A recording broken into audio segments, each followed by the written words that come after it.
Prologue. You don't know about me, unless you have read a book by the name of Adventures of Huckleberry Finn.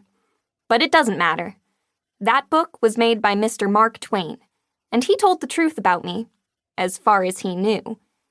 In his defense, he didn't have much to go on, and he did mainly get right what he put down.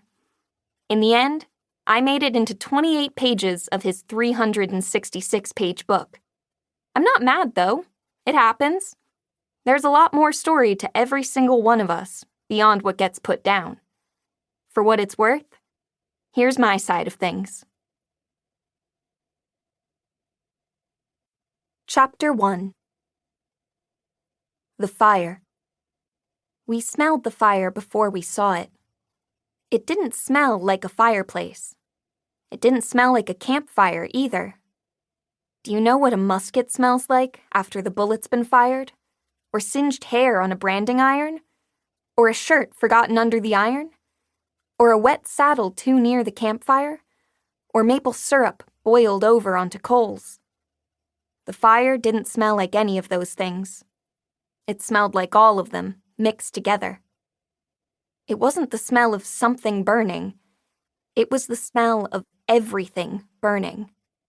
It smelled like the end of the world. When we got closer to the fire, I recognized Ma by her outline. A small black figure with all hell coming undone behind her. When we got closer still, I saw that it was her back to us. I don't know how she stood the heat. I had to squint my eyes against the hot blast, and she was a good 10 feet closer to the fire than I was. Then again, Ma is extraordinary. She's more than tough. Her softest parts are made of steel and hard leather. And smart, too. She can tell exactly what I'm thinking, just from one look at my face. And I can from hers, too. We don't get along overly well. I walked closer until Ma turned around and saw me, and I saw her against a background of heaving flame. And the look on her face said, "Not again." Starting over. We dug.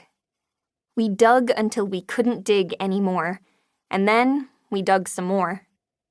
Hansel tried to help, but the ground was too frozen for him to do much besides bust up his paws, and finally Morfar made him back off. He didn't like not pitching in, and made sure we knew it by barking now and then. Bam! Kapow! We heard a terrific noise behind us. The sky lit up, then splinters rained down. It came from at least a mile away, so it didn't rattle us much. It just meant that the fire had burned its way into the gunpowder shed was all. Morfar paused and leaned against the shovel. "Yeah, then.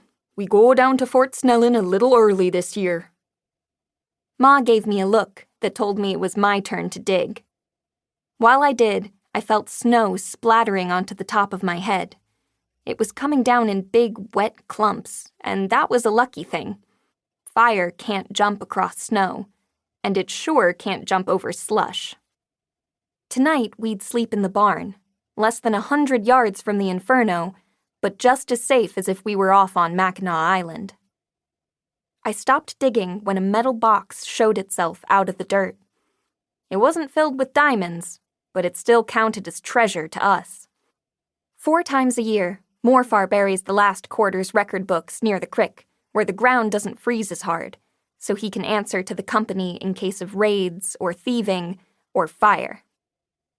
Under the records box was blankets and medicine that Ma had put in, wrapped in waxed leather. We'd have that and the clothes on our backs until we heard the ice break up on Lake Winnipeg. That's what means the Red River's flowing, so you can travel south on it. It's 500 miles down to Fort Snelling. We know the way, because we go down every year to spend the summer and get me at least some schoolroom education. We usually go in May, but this year it'd be March. Same as in autumn 33 after the last full burn down. You were a baby, Mary Jane, Ma added. You probably don't.